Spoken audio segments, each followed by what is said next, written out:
आज बनवूया आपण मेथीचे पराठे। ही रेसिपी खूप छान लागते, ट्राय करा नक्की।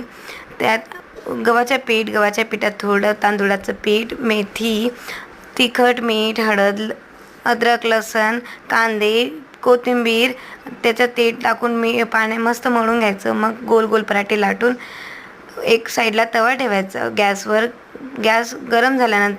तवा गरम झाल्यानंतर मस्तपैकी आपण पराठा शेकून घेऊया दोघी साईडने। शेकून झाल्यावर त्याला परत तेल लावून शेकून घेऊ।